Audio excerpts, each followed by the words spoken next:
Hello दोस्तों, इस video में मैं डिस्कस करने जा रहा हूं इंग्लिश की स्ट्रेटजी। तो इंग्लिश को जो है मैं 3 पार्ट में बांटता हूं। First part grammar, second part vocabulary, third part comprehension. तो एक-एक करके इन पार्ट को डिस्कस करेंगे। सबसे पहला पार्ट है ग्रामर। तो ग्रामर को पूरा करने के लिए आपको सबसे पहले एक बुक परचेज करनी है जिसका नाम है नीतू सिंह, और इस बुक को आप रीड करेंगे और उसके साथ ही उसके पीछे वाले क्वेश्चन भी साथ-साथ में सोल्व करेंगे। अब ये जो बुक है ये आपको जिस दिन आप शुरू करेंगे उस दिन से लेके जिस दिन आपका एग्जाम होगा उस दिन तक कंटिन्यूअस रीड करते रहना है। अगर एक बार कंप्लीट हुई दोबारा रीड करना है, दोबारा कंप्लीट हुई तीसरी बार रीड करना है। तो इस बुक को आपको 3 से 5 रीडिंग देनी है अपने पूरी तैयारी के दौरान। उसके बाद में जब आप इसके क्वेश्चन भी लगा चुके हैं 1 या 2 बार, तो उसके बाद में जो मैंने किया था, एक्चुअल में मैंने अपनी तैयारी को यहीं तक सीमित नहीं रखा। मैंने एक एसपी बख्शी बुक आती है उसके पीछे वाले सारे क्वेश्चन सोल्व किए। मैंने उसके रूल्स नहीं पढ़े बट उसके पीछे वाले सारे क्वेश्चन सोल्व किए। जो भी मुझे कुछ नया मिला उनको मैंने कॉपी में नोट किया। उसके बाद में थर्ड बुक मैंने एक और ली थी, मिरर टू कॉमन एरर। उसके भी पीछे वाले सारे क्वेश्चन सोल्व किए। मैंने रूल्स नहीं पढ़े क्योंकि रूल्स जो थे मैंने नीतू सिंह से ही पढ़े थे। बाकी मैं क्वेश्चन जो है मैंने एसपी बख्शी के भी लगाए, नीतू सिंह के भी लगाए और मिरर टू कॉमन एरर के भी लगाए।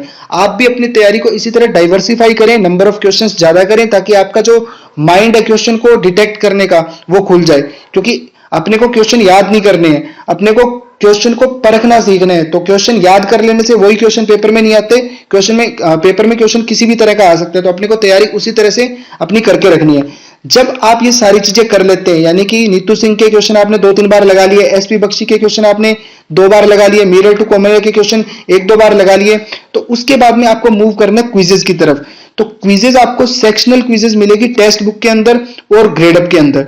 ठीक है, तो टेक्स्ट बुक के अंदर जो क्विजेस हैं और ग्रेडअप के अंदर जो सेक्शनल क्विजेस हैं related to error detection and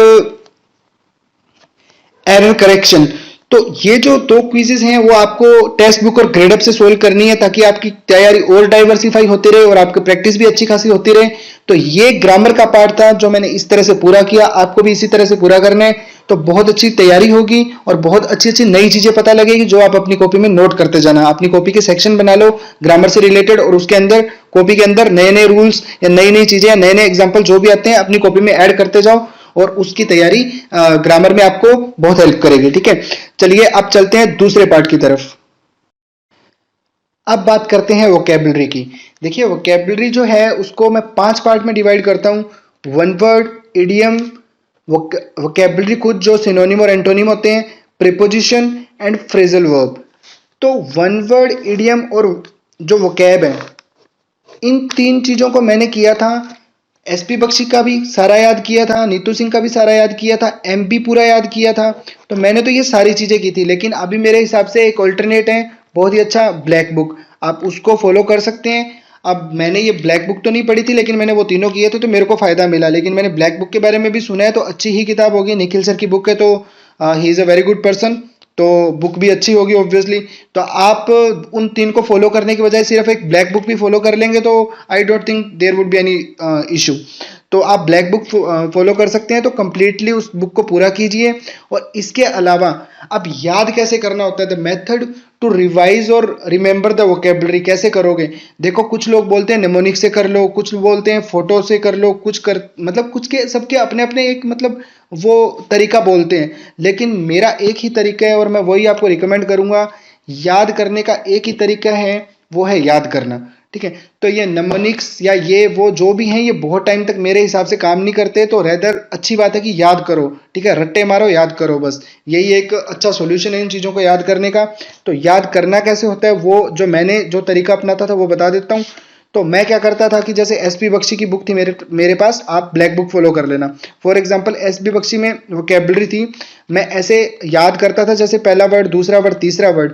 अब मान लो पहला वर्ड मुझे पहले से आता था, दूसरा भी आता था, तीसरा नहीं आता था, मैं उसको है ना वहां गोला लगा देता था उसके ऊपर कि हाँ ये वो वर्ड है जो मैं भूल सकता हूँ। फिर चौथा आता था, पांचवा आता था, छठा आता था, सातवां नहीं आता तो सातवें पे भी गोला लगा देता था। तो इस तरह से गोले लगाता रहता और उसके बाद में एक दिन में टारगेट रखता कि 50 याद करने। तो 50 में कुछ पे गोले लग जाते, कुछ मुझे पहले से आते होते थे। अब क्या करते हैं कि अगले दिन फिर उन 50 में से जिन जिन के गोले लगे थे उनको एक बार फिर से देखना। ठीक है, उसके बाद में अगले दिन के 50 याद करना, इसका मतलब 2 दिन में 100 हो गए, उससे अगले दिन फिर 50 नए याद करना, पीछे वाले 100 के अंदर जो गोले लगे हैं उनको थोड़ा और देखना, और जो आपको याद नहीं रहते उन पे डबल गोले कर दो, ट्रिपल गोले कर दो, ठीक है। तो ऐसे उसको मतलब जब तक याद नहीं होते ना उसको भर दो, मतलब गोलों से, या फिर उसको भर दो मतलब कोई ना कोई निशान से कि हाँ भाई ये याद नहीं हो रहे मुझे, तो इनको तो रट्टे मारनी है किसी भी तरह से। तो इस तरह से आप उसको कंटिन्यूअस हर दिन फॉलो करते रहें, याद करते रहें, खुद के साथ जबरदस्ती करें। डेफिनेटली धीरे धीरे शुरू में ये प्रोसेस जो है वो आपको टफ लगेगी, लेकिन after some time without any mnemonics, without any picture, without any किसी भी चीज के बिना आपको याद हो जाएंगे, देखना। लेकिन एक चीज चाहिए, वो है कंटिन्यूटी, और वो आपको बना के रखनी पड़ेगी। तो आप ब्लैक बुक फॉलो कर लेना, या जो मैंने बोला वो फॉलो कर लेना। तो ब्लैक बुक भी अच्छी है, तो उसको आप कंप्लीट कर सकते हैं। तो ये वोकैबुलरी याद करने का तरीका है। अब ये तरीका वोकैब के साथ साथ वन वर्ड को भी इसी तरह से याद करना है, इडियम को भी इसी तरह से याद करना है कि भाई हर दिन 50 या 30 या 20 जितनी आपकी स्ट्रेंथ है उतने याद करें। जो याद नहीं होते उन पे गोले लगाएं, नेक्स्ट डे फिर रिवाइज करें, 20 नए ऐड करें। तो इस तरह से जो भी है उसको कंटिन्यूअस फॉलो करते रहना है, ठीक है। उसके बाद में हम बात करते हैं प्रीपोजिशन की। देखो प्रीपोजिशन के अंदर कुछ फिक्स प्रीपोजिशंस होते हैं। जो फिक्स प्रीपोजिशंस हैं वो आपको थोड़े बहुत तो याद होने ही चाहिए। तो इसके लिए आप नीतू सिंह बुक को फॉलो कर सकते हैं और इनको याद कर ही लेना थोड़ा बहुत, दिन में 10-20 ऐसे देखते रहोगे तो याद हो जाएंगे, ताकि मतलब ये गलती ना हो पेपर के अंदर आपसे। फिर आता है फ्रेजल वर्ब। देखो फ्रेजल वर्ब जो है वो आप नीतू सिंह से ही फॉलो कर लेना, क्योंकि उसमें थोड़े कम है, अदरवाइज और बुक उठाओगे तो बहुत ज़्यादा हो जाएंगे। तो इसको ज़्यादा इतना डाइवर्सिफाई करने की जरूरत है नहीं। प्रीपोजिशन और फ्रेजल वर्ब को दोनों नीतू सिंह मैम वाली बुक से कर लेना, और बस एक बार कर लेना। फ्रेजल वर्ब आप चाहो तो मतलब छोड़ना मत, बट एक बार कर लेना।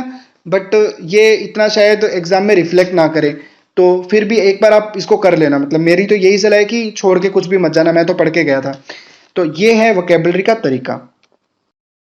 अब बात करते हैं तीसरे पार्ट यानी कॉम्प्रिहेंशन वाले पार्ट की। सबसे ज़्यादा नेग्लेक्टेड पार्ट है, लेकिन मैं रिकमेंड करूंगा कि बिल्कुल भी मत छोड़ना इसको। जिस तरह से मैं बता रहा हूँ उस तरह से चीज़ें करते रहना और हर दिन प्रैक्टिस करना इसको, ताकि एक बहुत अच्छे स्कोर पे पहुंच पाए इंग्लिश पे। क्योंकि जो नॉर्मल चीज़ें करते हैं वो एक एवरेज स्कोर लाएंगे, और आप अच्छी चीज़ें करेंगे तो आपके स्कोर बहुत अच्छे आएंगे, मतलब टॉप क्लास स्कोर आएंगे, और वही आपको ऑब्वियसली एक अच्छी रैंक दिलाएंगे। तो इसकी बात करते हैं। सबसे पहले 3 पार्ट में इसको बांटेंगे अपने, पैसेज, क्लोज और पीक्यूआरएस। तो सबसे पहले पैसेज की बात करते हैं कि पैसेज कैसे करने होते हैं। तो पैसेज करने के लिए आप अपनी एक हैबिट डाल लें न्यूज़पेपर पढ़ने की। न्यूज़पेपर पूरा नहीं पढ़ना है, दिन में सिर्फ एक एडिटोरियल पढ़ लेना, और ये एडिटोरियल आप पढ़ना इंडियन एक्सप्रेस का, ठीक है। द हिंदू मत पढ़ना, क्योंकि द हिंदू के काफ़ी टफ टाइप के होते हैं, तो शायद शुरू में आपको इशू हो। तो बेटर है कि आप दिस इंडियन एक्सप्रेस इसको फॉलो करना। इसके अलावा आप क्या करेंगे पैसेज के लिए, कि आप दिन में ना एक क्विज सोल्व करना रोज। एक क्विज सोल्व कहाँ से करेंगे, एसबीआई पीओ या आईबीपीएस पीओ या एसएससी की भी अगर आपको कोई क्विज मिलती है अड्डा 247 पे, तो क्विज आप देना। उससे क्या आपकी प्रैक्टिस हो जाएगी दिन में। और चाहो तो आप इन दोनों में से एक ही चीज कर लेना, मतलब चाहे एक क्विज दे लो या फिर एक न्यूज़पेपर का एडिटोरियल पढ़ लो, और दोनों करते हो तो बहुत ही अच्छी चीज है। तो ये है पैसेज को करने की एक बिल्कुल मेथड। तो आप जो पैसेज है उसको हर दिन करते रहना, बिल्कुल भी मत छोड़ना। क्योंकि आप जब तक स्किम करने की आदत नहीं डालेंगे, जल्दी जल्दी रीड करने की आदत नहीं डालेंगे, तो इंग्लिश का पेपर इशू कर सकते हैं। पेपर आसान आ जाता है तब तो कोई दिक्कत नहीं है, लेकिन पेपर टफ आ गया तो आप पेपर ही पूरा नहीं कर पाएंगे। तो बेटर है कि इस चीज को प्रॉपर तरीके से कंप्लीट करें। अब दूसरी चीज जो आती है वो आती है क्लोज टेस्ट के बारे में। तो क्लोज और पीक्यूआरएस दोनों की एक साथ ही बात कर लेते हैं। ये दोनों बहुत लोग तो प्रैक्टिस ही नहीं करते कभी, उनको लगता है कि भाई ग्रामर आती है तो ये दोनों तो हो ही जाएंगे, लेकिन ऐसा बिल्कुल मत करना। आप क्या करना, रोज क्लोज की एक क्विज करना अभी शुरू में, बाद में आप इसको बढ़ा सकते हैं, और ऐसे पीक्यूआरएस की भी एक क्विज करना रोज। अब करोगे कहाँ से, तो ये आपको मिल जाएगी टेक्स्ट बुक पे, ग्रेड अप पे। मैं ग्रेड अप पे प्रैक्टिस किया करता था। टेक्स्ट बुक को मेरे को टेक्स्ट बुक का किसी और ने बताया कि टेक्स्ट बुक पे भी क्विजेज अवेलेबल है, मुझे पता नहीं था, मैं ग्रेड अप पे ही करता था। तो टेक्स्ट बुक और ग्रेड अप आप दोनों फॉलो कर सकते हैं। इसी तरह से पीक्यूआरएस के लिए भी आप text book grade up follow कर सकते हैं। और भी अगर आपको कहीं डाइवर्सिफाइड हो रहा है आपका, मान लो आप अन अकेडमी पे अगर आपको मिलते हैं या फिर आपको अड्डा पे मिल रही है, तो ये 3-4 जो ऐप्स हैं वो डाउनलोड करके रख ले, और इनमें अगर क्लोज की क्विज आती है कहीं भी, एक क्विज रोज करनी है कहीं से भी करो, कोई फर्क नहीं पड़ता। और पीक्यूआरएस की एक क्विज रोज करनी है कहीं से भी करो, कोई फर्क नहीं पड़ता, लेकिन बस करनी है। तो एक क्विज क्लोज की, एक क्विज पीक्यूआरएस की, एक पैसेज रोज सोल्व करने हैं। और जैसे जैसे पेपर नज़दीक आए तो इनकी फ्रीक्वेंसी आप बढ़ा सकते हैं।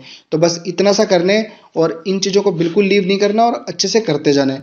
तो ये थी एक पूरी स्ट्रेटजी इंग्लिश की, ये आप फॉलो करेंगे तो डेफिनेटली आपका बेनिफिट होगा इस चीज़ से। Thank you guys.